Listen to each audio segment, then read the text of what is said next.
Hello again, everybody. It is Tuesday, October the 8th, and good to be with you all again. I'm Dr. Richard Smith, Executive Chairman of the Foundation for the Study of Cycles, and this is Trading Market Cycles. So last week, we looked at silver, and we'll, of course, review what we took a look at back then and see how things turned out. And this week, I wanted to take a little deeper dive into copper. And we're going to get to that shortly.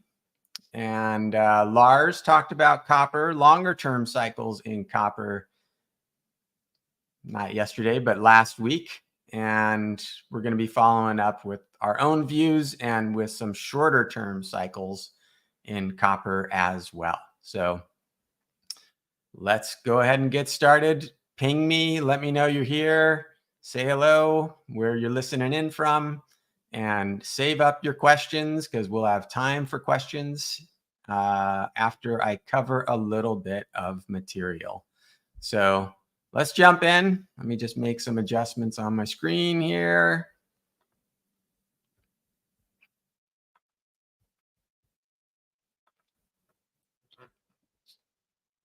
And good.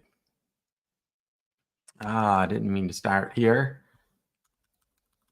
So as we usually do, actually, before I do this, I should review the trades, the cycles that we looked at from last week. So sorry about that.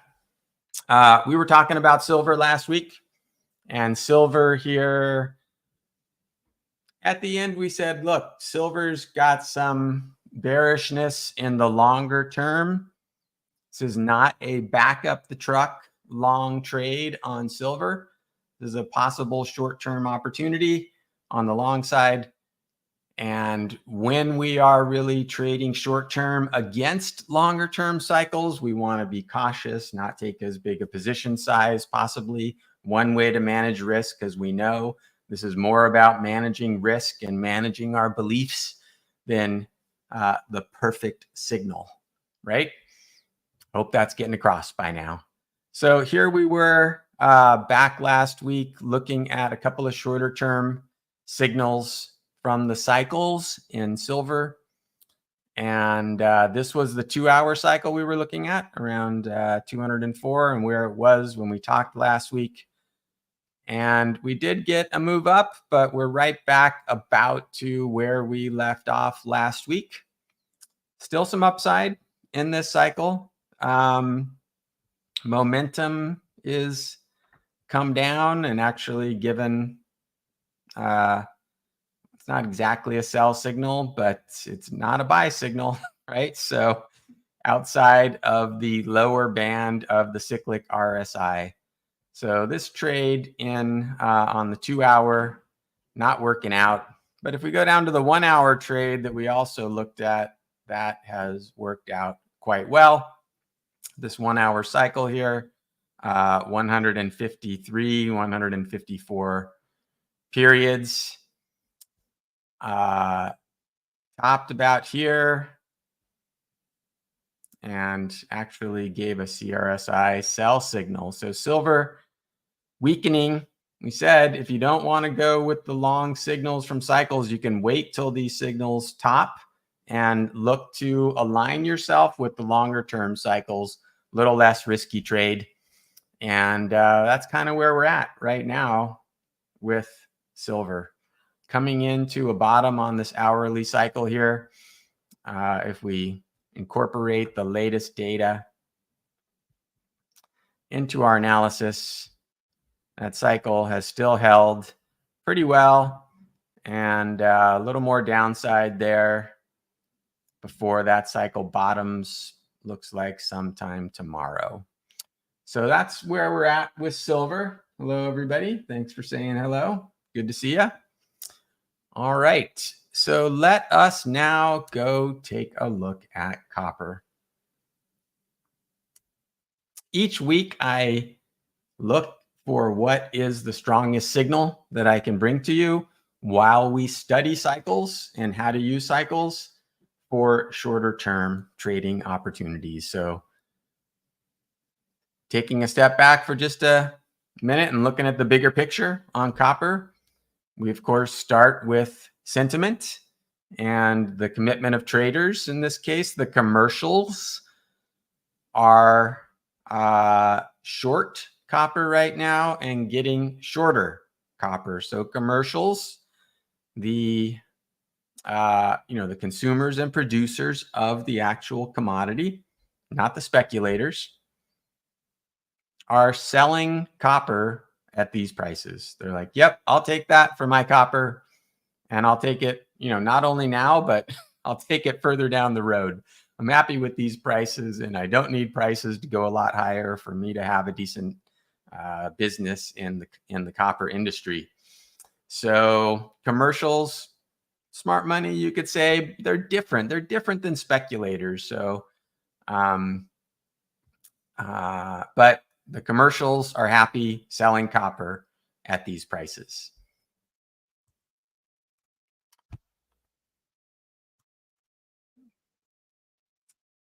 All right, next are the small speculators.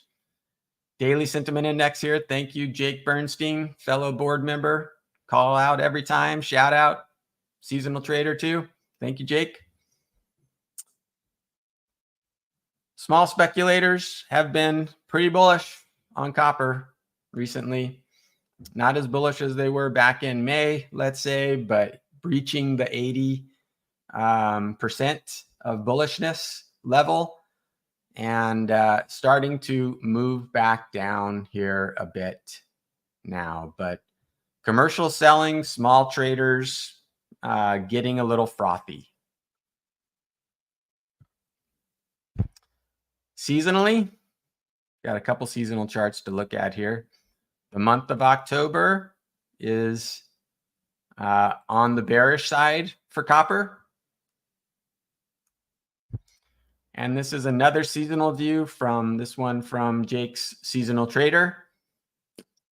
The month of October, kind of flat to bearish, a little more on the bearish side for copper. So sentiment, I'd say, is against much higher prices in copper.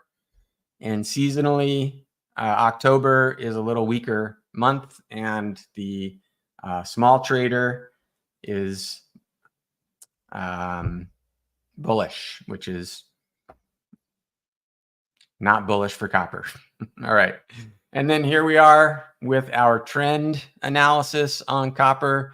Again, we're looking at multiple levels of trend. We're looking at shorter term trends of 20 minutes of kind of different durations. We're looking at some 2-hour trends and daily trends. And on the whole, like we've seen in a lot of other markets right now, we have these strong trends, okay? Silver the same, gold the same, equities the same, right? But we also see this leveling out here. And this chart here is the history of this total number right here, this total trend number, which is basically the average of all these trends. We can see it's topping. Well, we can't say it's topping. It's flatlining, okay? It's not continuing to rise. So bearish headwinds from sentiment, from seasonality, bullish trends up at relative highs for this period of history, about 3 months, but the trend not continuing to rise. All right. Now let's jump over and look at the cycles.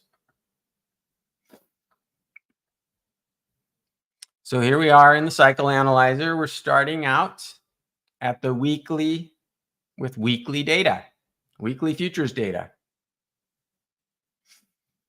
And we see on the spectrum a very nice cycle, 187 periods. Clearly unique on the spectrum. No doubt about what the number one cycle is in this spectrum, right? That 187 weeks also lines up with the long-standing 41-month, 180-week cycle in equities. So it's a long-standing cycle that similar to equities is also nearing a top. Not there yet necessarily, but we know tops can be early or late. We're looking at weekly data. It doesn't have a ton of bearing on shorter term intraday cycles, but we still just want to know which way the wind's blowing. Momentum moving up a bit here. Let me zoom in on the CRSI. We can see here momentum turning up. A little bit of time left in this cycle. Could see more topping. But on the whole, nearing a top, closer to a top than to a bottom, right? That's basically our takeaway from the weekly. All right, drilling down into the daily cycle on copper now. We also have a pretty clear cycle here down here in the shorter term, 55 days. Okay, let me go see why there we go. Okay. My AI ranks weren't turning on. So this 55-day cycle is down here in the spectrum. We also have this, the number one cycle is this 111 cycle, okay? Notice anything about 55 and 111? They're like 2 times, 1/2, right?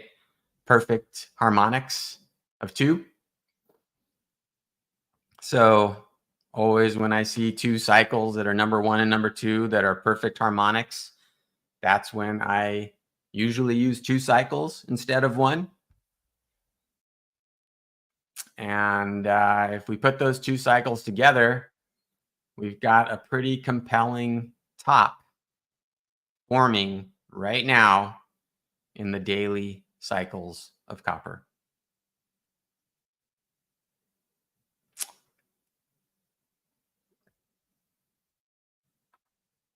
Could go out a little longer, 187 and 292, but I'm going to stick with the 1-2 punch of 55 and 111. Momentum, not a perfect CRSI sell signal. Didn't make it outside the bands, like it did here, but definitely rolling over on the dailies.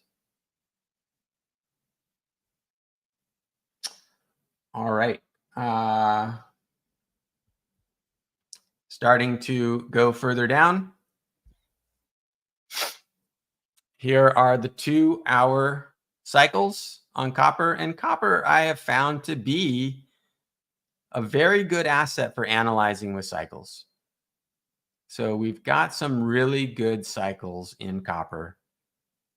And I think it's a cyclical commodity. So the 2-hour in copper has a nice clear cycle here, the number 1 cycle on the spectrum of 340. And the number 2 of 170. Again, perfect harmonics. So when we combine those 2 cycles, look at the cyclic RSI, definitely got some more downside here as well. So we're getting a pretty consistent picture from the daily to the 2-hour, the sentiment, the seasonality, not the trends. And that's serious, but so far we're painting a pretty bearish picture from sentiment, seasonality, and cycles. And our trends are flatlining. Let's take another step down the fractal ladder. So here we are now looking at the daily, sorry, the 1 hour data in copper. So copper's, had some down price action, especially over the last 24 hours. But our shorter term cycles that we're going to look at here to kind of wrap up our analysis of copper are showing some exhaustion. Okay, the cycles on the shorter term here are bottoming.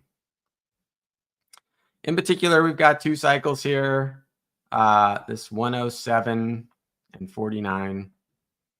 The 107 has bottomed and momentum has begun to turn up on the cyclic RSI. Hasn't given a momentum buy signal, but definitely turned up off a pretty extreme low. So wouldn't be surprised to see a good bounce here in copper.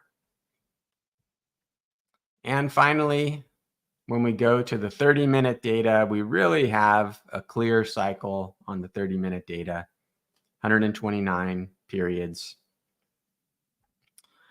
That is also bottoming, okay? And we dig in a little more, drill in a little more, we can see it's actually, it briefly gave a cyclic RSI buy and has turned back down now. But I would keep an eye on this one because the cycle's bottoming. You can see it very clearly on the spectrum as clear a cycle as you're going to get, right? And, copper is not likely to be crashing anytime soon. We may get a correction, but going back to our trends, okay? The trends in copper, whichever way you slice it, are still very strong to the upside, okay? This train has momentum, and that momentum doesn't change on a dime very often. So wouldn't be surprised to see a good bounce in copper here based on the shorter term cycles, the 30-minute and the hourly bars, both pretty clear. Not sure I would take a long bet right now. If I did, I would be keeping a tight stop. I'd be watching it very closely.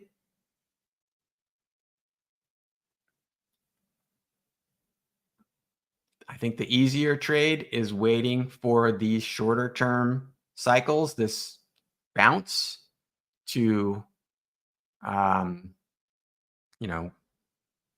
work its way through the system, and then looking to start to get aligned with the longer term cycles, the 2 hour and the daily, which is also topping, though the weekly still has room to run. All right, so that is the picture on copper. We can get to some other, let's take a look at your questions though now. We'll dig a little deeper once we have a conversation. So hopefully that's clear. Hopefully we're continuing to learn how to use the cycle analyzer on shorter term analyses and to combine the whole picture of trends and sentiment and seasonality and cycles. So love to hear your thoughts and see if you have any questions. Hello again, everybody. So smiles are good. Mark, I think, is that particular commitment of traders and daily sentiment index available for viewing? I show them when I cover a topic, but I don't have a place that I can say, go here to get that chart. The commitment of traders data is freely available from the Chicago Board of Trade. Comes out, I think, Thursdays each week, and it's available in a lot of different places. So shouldn't be too hard to find. The Daily Sentiment Index is proprietary to Jake Bernstein. The Commitment of Traders also has a small speculators element to it. So you can break out the small speculators and get a similar, sentiment picture from the Daily Sentiment Index. I don't know exactly where to steer you for that, Mark. I tend to get the data myself and work with it behind the scenes to get what I need. Jason.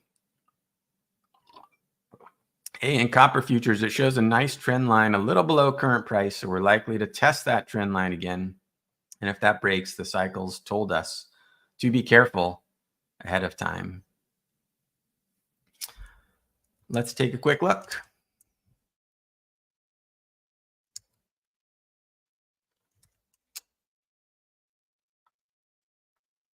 Okay.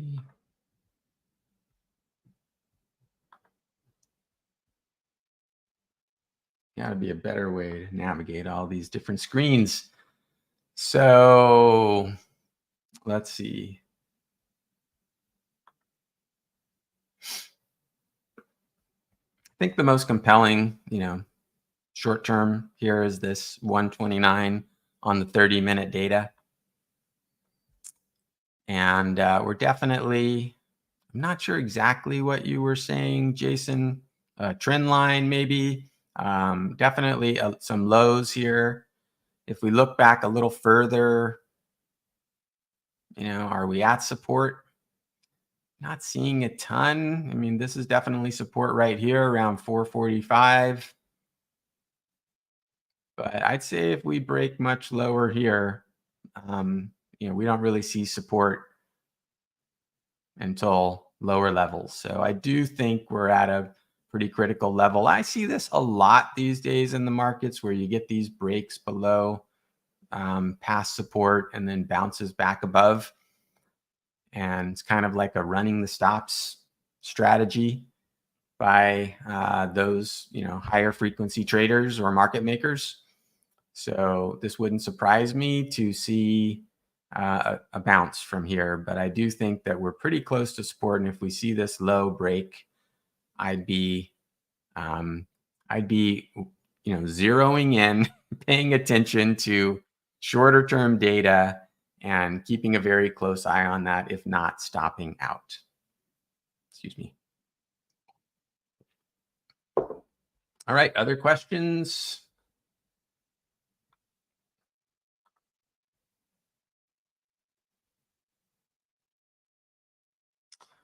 Dale, you mentioned Sentiment Trader. There is a lot of sentiment data available at Sentiment Trader. Jason Geffert does a great job over there. It is a subscription, paid subscription, but I agree Sentiment Trader is a fantastic service if you can really use it. Jason, sorry to be clear, it's a long-term trend line. So the momentum's still strong. So set limit, buy at the trend line and close with close stop. Okay.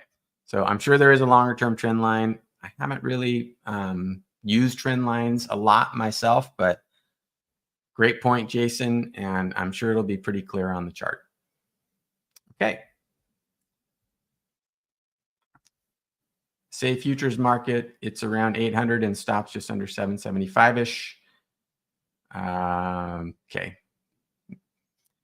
Great. So if there are other markets you want to look at, we'll get to those in a minute. So start to put your questions in the chat.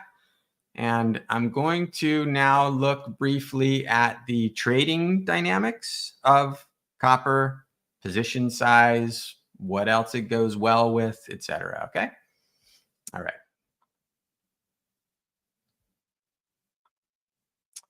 So here we are.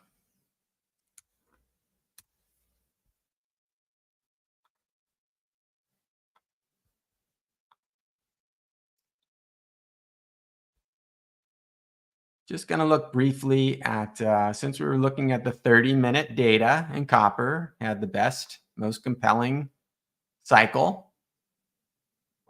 Okay. if we went long one copper future, okay? HG is copper, long one copper future. That's all we've got here on a 30-minute bar, okay? So the exposure, current exposure of one future contract on a 30-minute bar, which means if it goes against you 10 periods in a row by one standard deviation, what are you likely to lose? Or if it goes against you, if it goes for you 10 periods in a row, if you have a strong move, you know, directional move, impulse move, sometimes people call it. This is the volatility you should expect, about $3,300 up or down. That's on just the 30-minute data. If I change this to, say, 1 day, okay, totally different story.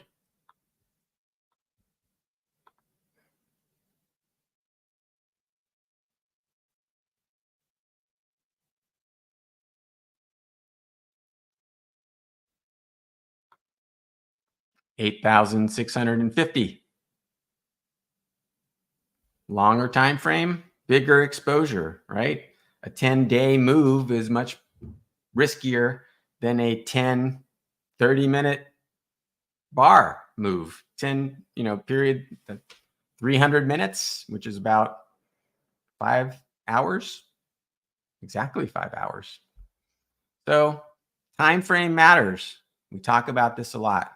We're looking at this 30-minute cycle here as a possible short-term bounce trade in copper.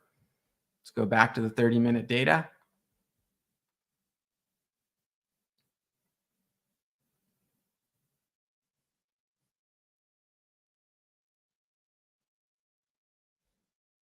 Okay. So the other thing that I like to look at here is what other trades complement a trade in copper? What other trades would give me a discount on my exposure? Not surprisingly, natural gas shows up as one of the least correlated assets to copper because it's uncorrelated to practically anything. The Japanese yen is also uncorrelated. Ethereum, bonds. Bonds could be due for a bounce, but I think longer term, we made a great call.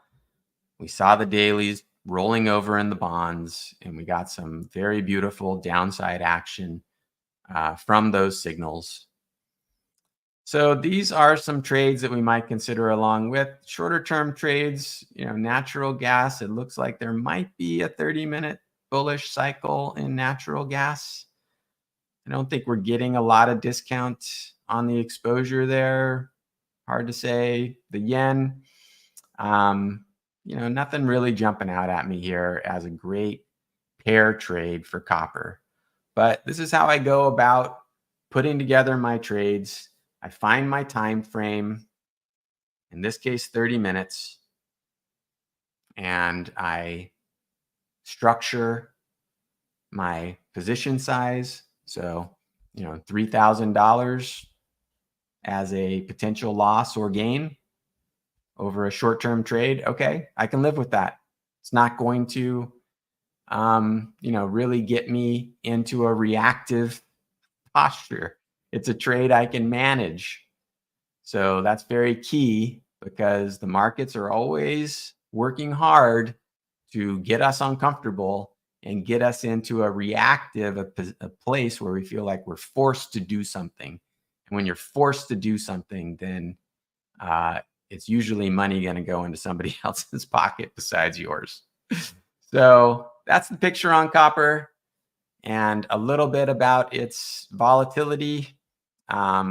If we just go down here and look a little further down in our correlation matrix here, okay, we can see copper here. We can look at what it's uncorrelated to, the yen, Ethereum, natural gas.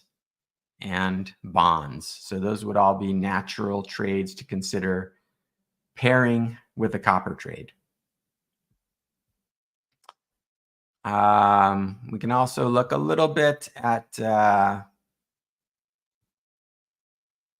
see, I think this is the what I'm looking for, the risk exposure. So this is interesting because, yeah, so we can see here we've got this 3,300 figure. That's where that comes from, what our risk exposure is. But we can see that, sometimes there's been spikes in copper. And when was this? Back on October 1st, okay? The volatility in copper spiked more. And the risk on that trade, the exposure would have been about $5,000. So that can vary over time. So I do like to look back at the past volatility and see if volatility is kind of decreasing or increasing to help me know again, am I going to get forced out of my comfort zone? If I can stay in my comfort zone as a trader, I got a much better shot at reading, the signs as they're unfolding and adjusting accordingly. I don't want to get into a position where I'm uncomfortable. So I do a lot to make sure by managing my position size, managing my time frame, and then looking for uncorrelated bets that will give me some diversification and give me discounts on my exposure. So, all right. That's what I got on copper and on trading for the day. So take a few more questions. Could you take a look at lean hogs? Okay. I'll get to that in a minute. HE, not LE. Okay. I don't look at the softs and the meats much. I like markets that trade 23 hours a day. So let me get back to that in a minute. Mark, which are the best cycles that you find work, please? Which times, as I am new to this? Yeah, so copper is one of the markets that I find works well with cycles. You can watch some of the videos that I've done of past shows. You can scan around and find where the charts are, but I've given a lot of cycles here and on different markets, and they're readily available in the past calls, Jason. So maybe get back to you on that. Big spike moves in crude this past week. Cycles at all levels could be topping here. Agreed.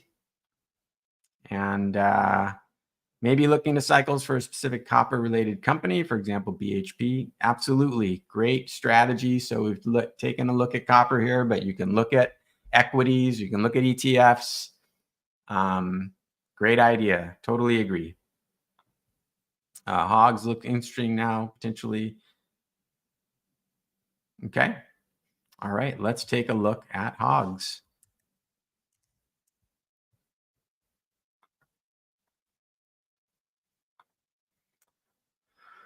All right. So if I go back over to the analyzer, going to assume hogs is HE equals F from Yahoo Finance.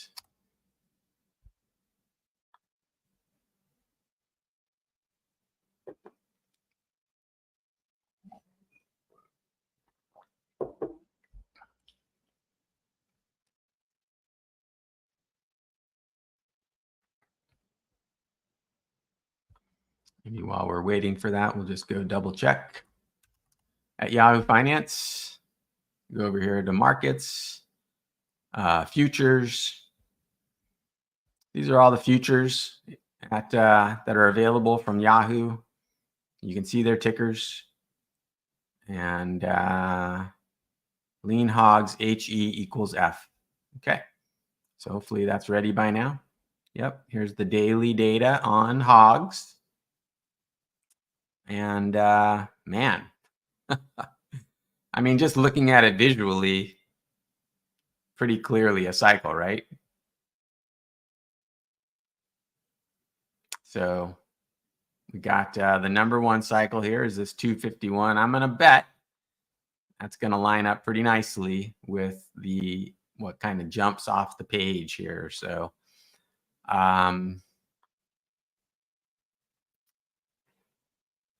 If we're looking at the longer term cycle, so we've got 1 full iteration, 2, 3 full iterations of the cycle. Might want to add a little more data, maybe go back to a low, like back here. Make sure this cycle is persistent over time, refresh that. Okay, it didn't move around too much.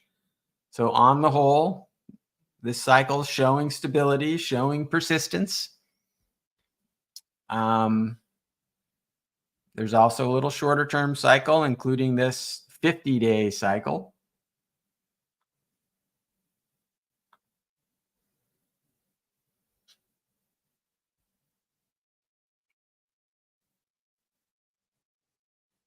Momentum up, but the cycle down.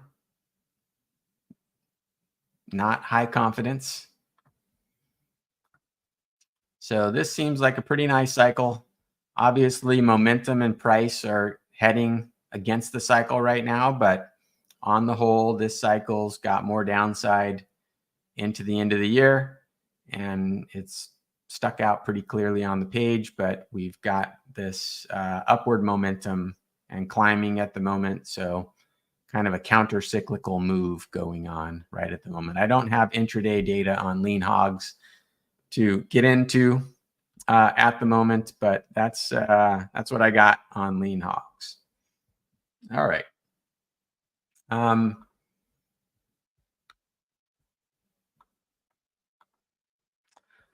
So when do you give up on a cycle that has been working for you in the past? Great question. So what I do is I tend to kind of, when I'm getting to know a cycle, okay, I do this every day, right? I've been looking at cycles for years. So you do get to know them. And it does take experience. It takes practice. It takes familiarity. And, you know, over time, you can see if you shift back the 850 periods or whatever length you're using and just kind of shift that back in time, you can see if a cycle is pretty stable or if it's starting to deteriorate. You can also see if it's getting longer or if it's getting shorter. Okay. So over time, I can't really tell you exactly what is the threshold where I say that cycle isn't working anymore, but I do pay attention to you know, what its strength is, what its ranking is on the spectrum. And I also make sure that, you know, not all my chips are on one hand, right? That's why I take multiple bets and work with different asset classes. But I do watch over time by using that shifting window strategy to see if the cycle is strengthening or if it's weakening. It's kind of like a wave, right? So, sorry, Juice Box Boy, I don't have a better answer for you than that, but I just can tell you that I watch how that cycle, you know, behaves through multiple shifting windows over time. And I try to get a sense of if it's strengthening or if it's weakening. And then I also look to see if other cycles are strengthening or weakening. And I tend to favor 1, max 2 cycles for a given time frame for a given asset, and I just look for the strongest one. So I also look at intra-market analysis. You know, I want to see what's happening if there are common cycles in different markets. That could influence which cycle I end up really focusing on. And I look at intra-time, right? So I look at the 30-minute, hourly, daily, and I look for relationships between those cycles too. So hope that helps, and hope you've gotten something from our look at copper today. And if there's something you'd like me to talk about that you want me to focus on, don't be afraid to put a comment in YouTube and let me know what you'd like me to cover. And we will continue with trading market cycles next week. Thank you, everybody. Great to be with you.